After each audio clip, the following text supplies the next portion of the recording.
Hi, this is Dr. Gregory Sadler. I'm a professor of philosophy and the president and founder of an educational consulting company called Reason.io, where we put philosophy into practice. I've studied and taught philosophy for over 20 years, and I find that many people run into difficulties reading classic philosophical texts. Sometimes it's the way things are said or how the text is structured. But the concepts themselves are not always that complicated, and that's where I come in. To help students and lifelong learners, I've been producing longer lecture videos and posting them to YouTube. Many viewers say they find them useful. What you're currently watching is part of a new series of shorter videos, each of them focused on one core concept from an important philosophical text. I hope you find it useful as well.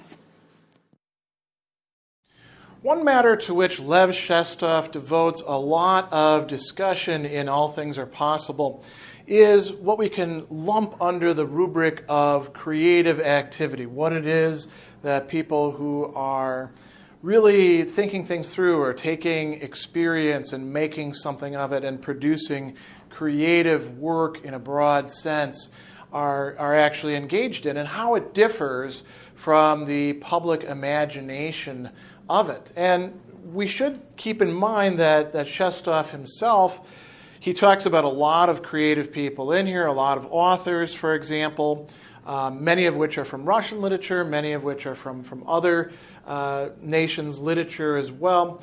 And he includes philosophers, among that particularly philosophers like Nietzsche. But Shestov himself is also a creative person, and the kind of philosophical work that he does is intense and anti-systematic. It's aphoristic. He writes in passages rather than trying to come up with a total system. And so in a certain way, he's exemplifying some of what he's talking about here. And in my view, the most interesting part, and I think he's completely right about this, is where he's talking about the difficulties and trials and uncertainties of engaging in creative work. So in chapter 42, for instance, he has this wonderful discussion. He talks about, people say, the raptures of creative activity.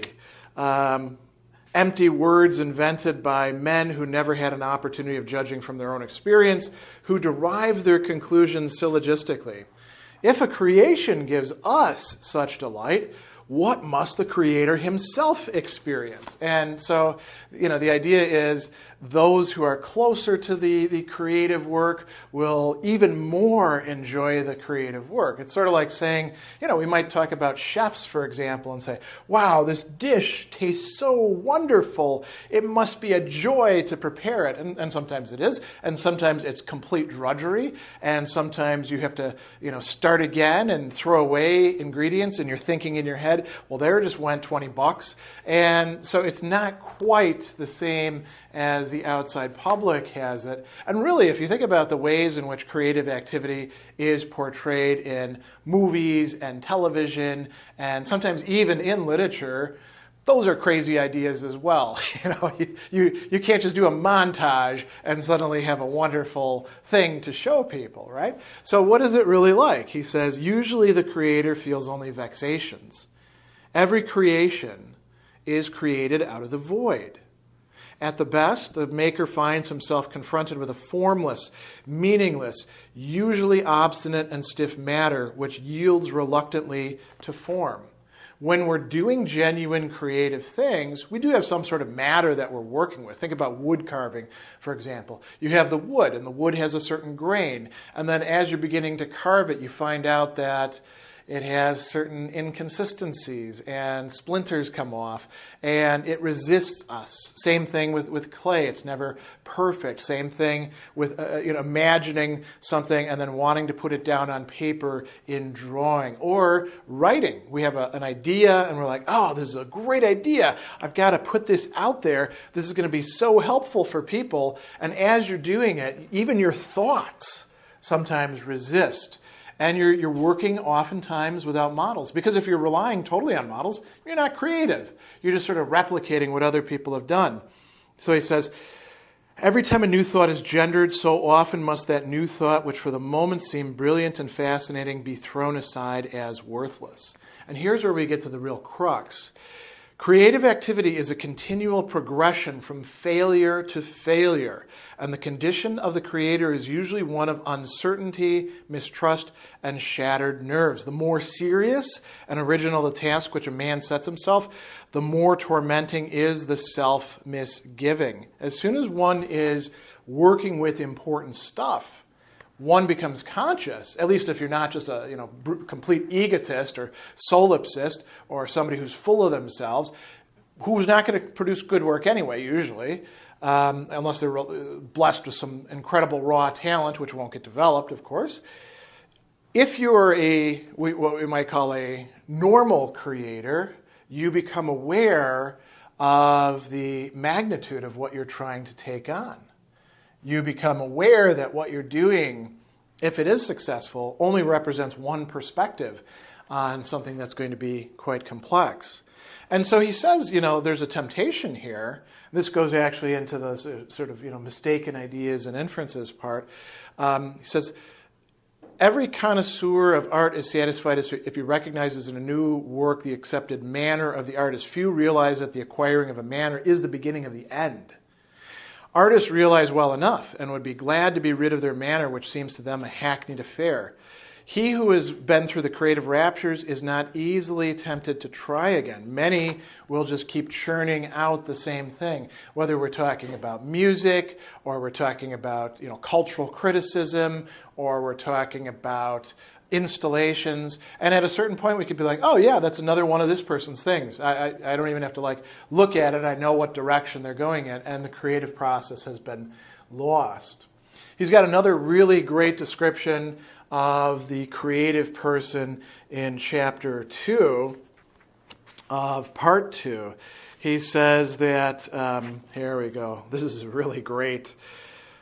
To think, really to think, surely this means relinquishing logic, it means living a new life, it means a permanent sacrifice of the dearest habits, tastes, attachments, without even the assurance that the sacrifice will bring any compensation. Anytime that you're engaging in real creative activity, whether it be artistic or philosophical, you are taking risks. And he says, artists and philosophers like to imagine the thinker with a stern face, a profound look which penetrates into the unseen, and a noble bearing, an eagle preparing for flight. So that's the common representation. And obviously he doesn't mean all artists and all philosophers, because some of these artists and philosophers are themselves creative people who are engaging in thought. So what does a thinking person really look like? This is a wonderful description. A thinking person is one who has lost their balance, in the vulgar, not in the tragic sense. Hands raking the air, feet flying, face scared and bewildered, a caricature of helplessness and pitiable perplexity. Why? Because they don't actually know what they're doing. And they realize that. They realize they're out of their depth. When they get into anything that really matters, something that has profundity to it, something that is complex, something that's close to the life that we're living and not just facsimiles of it, they are out of balance. And yet they still have to try to do something. So they're wandering around off balance, right? Now, sometimes that off balance can be turned into something useful. We might use the example here of the fencer who engages in a flesh attack, where you literally place yourself off balance so that you can run at your opponent and try to cut or stab, depending on what weapon you're using, and take them by surprise, right? But it's a risky maneuver. It leaves you vulnerable to getting hit in the back as you go past them, and you might collide with them. Who knows what's going to happen, right? There is really no method for becoming creative, and he has a discussion in 2.5 about whether it's possible to produce poets, using poets as sort of the stand-in for the creative person. He says, certainly we cannot make a child a poet by forcing him to study literary models from the most ancient to the most modern. Neither will anyone hear us in America, no matter how loud we shout here, because Americans are always given to methods, right? To make a poet of a person, they must not be developed among ordinary lines. Maybe books should be kept from them. Maybe it's necessary to perform some apparently dangerous operation on him, fracture his skull, throw him out of a fourth-story window. I will refrain from recommending these methods as a substitute for pedagogy. And he says, but that's not really the point. You cannot make a poet by some sort of method or techniques. So a little bit later on, he has a really interesting set of reflections in the next chapter, chapter 6 of part 2. He talks about the poet, until Apollo, the god of poetry, calls him to the sacrifice, the poet is plunged in the cares of this shoddy world, right?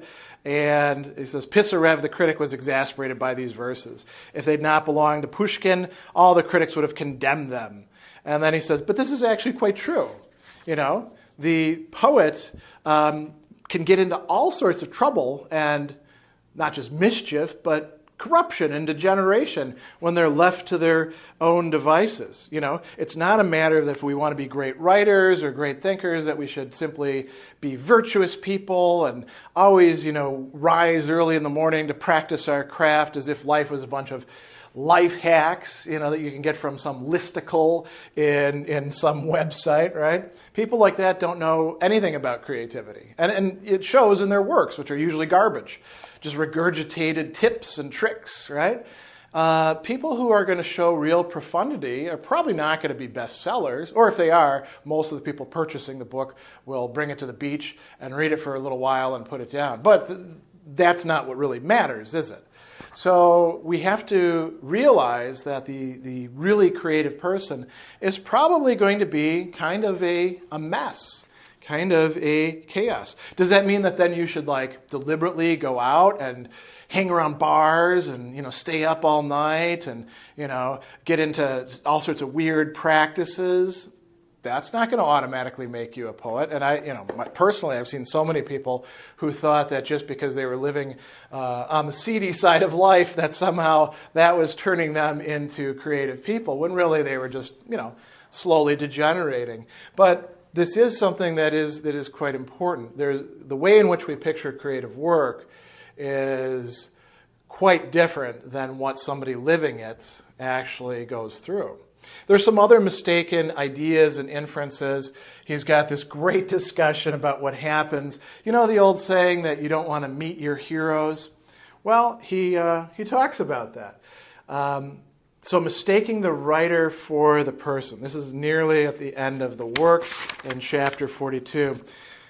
He says, people who read much must always keep in mind that life is one thing, literature another.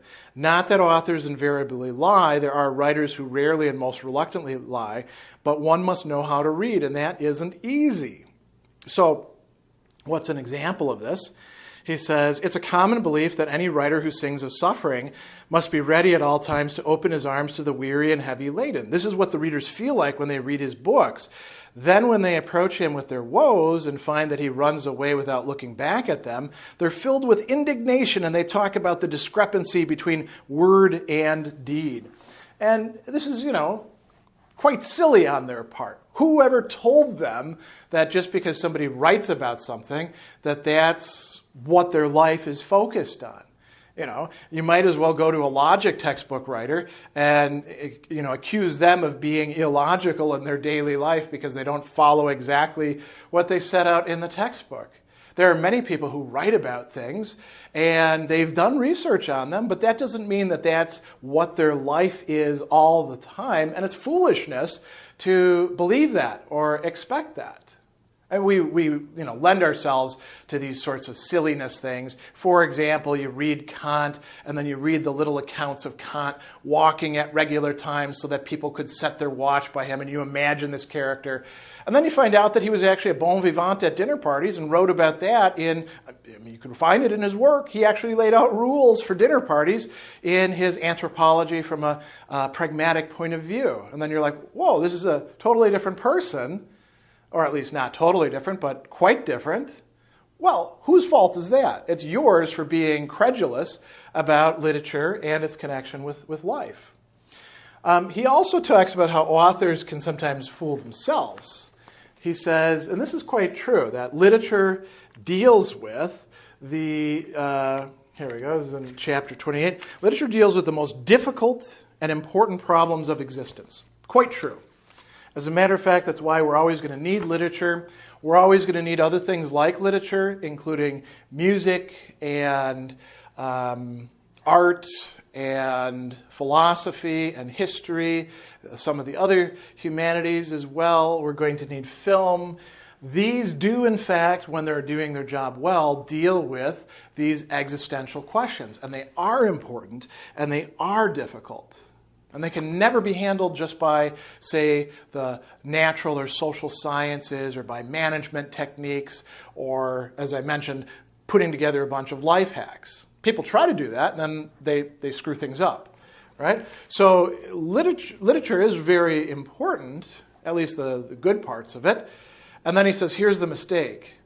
Therefore, literateurs consider themselves the most important of people. Now, who would be the literateurs? Well, it would be the creative people who actually create literature. And it would also be all the people who talk about literature. We could talk about the literature world, people who tell us what we should read and why we should read it, and have podcasts and TV shows and all that sort of stuff. And he says, here's a metaphor for you. A bank clerk who's always handing money out might as well consider himself a millionaire. Just because you carry around James Joyce and, rhapsode about how great Ulysses is, which, by the way, I don't think it's I don't like Ulysses myself, but, people do talk about what a wonderful piece of literature this is. That doesn't mean you have anything in common whatsoever with James Joyce. The mere fact that you've been able to run your eyes over the pages till you got to the end of the book doesn't mean that you actually understood anything. And even if you did understand something, it might not be worth understanding.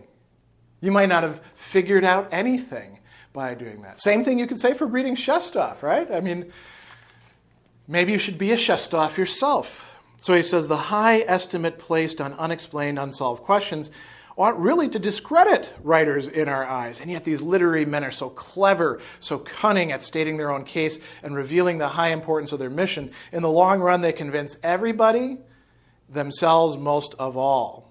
And he says, we could contrast this to the Roman priests, the augurs who would cut open, different animals, usually birds, and then make, predictions based on that. And Cicero actually has one of these people in On the Nature of the Gods, Book 3, talking about how they laugh while they're doing this. They're like, look at these stupid suckers believing in this, that organs would reveal the future to them.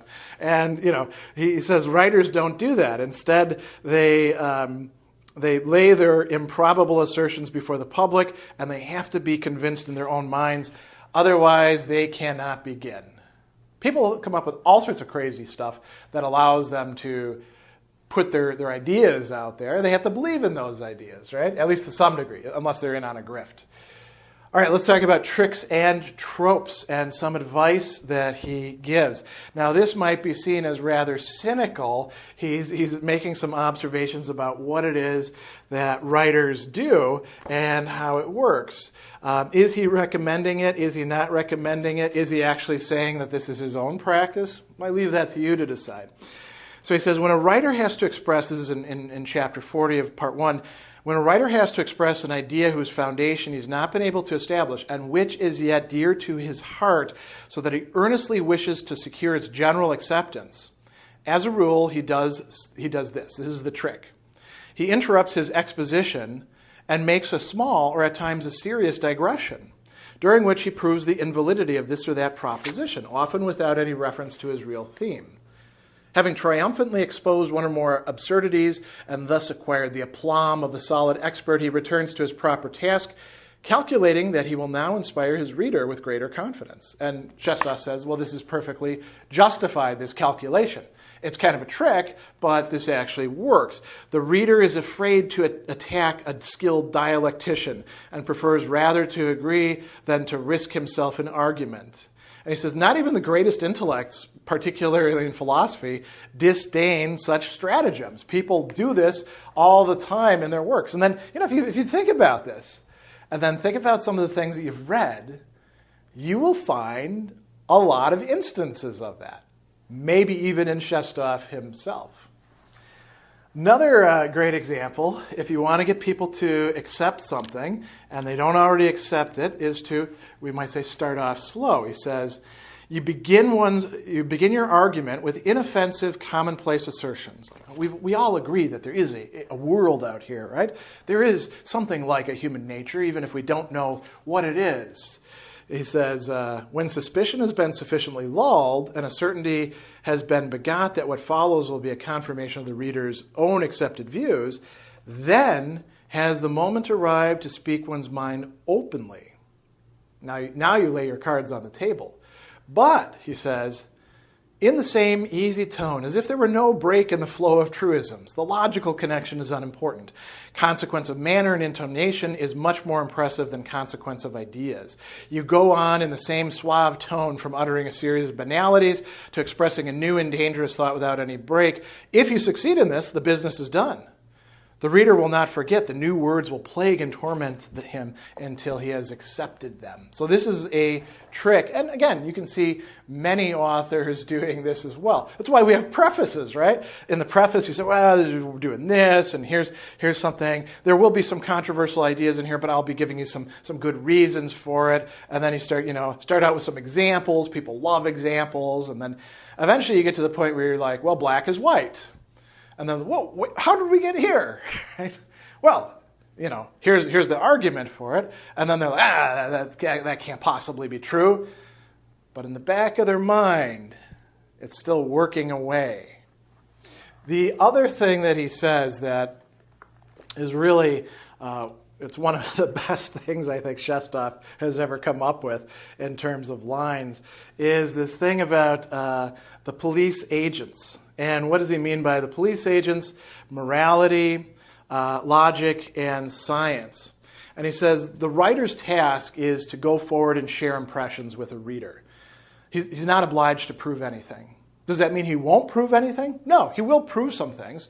He'll make some arguments. He'll make a case for things, but the case doesn't have to be particularly good because he's not really making the case for the attentive reader. He's making it for these police agents because every step of his progress is dogged by them. He has to have some sort of argument with which to frustrate them so that they then engage that instead of going after him himself or herself or whatever.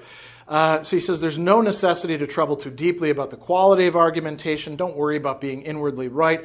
It's enough if the reasoning which comes handiest will succeed in occupying those guardians of the verbal highways whose intention it is to obstruct his passage. So, for creative people, they don't have to be totally consistent. They don't have to make great arguments. What they have to do is find things that have not been articulated in that way, shape something out of the void. And that's difficult enough already. So, they don't have to make it to the bestsellers list. They don't have to win prizes. All they have to do is follow out the requirements, which are difficult enough, of creative activity. So, very important theme. Again, I suggest that you think about some of the examples that Shestov provides and whether he himself is following some of these insights and guidelines that he's laying out.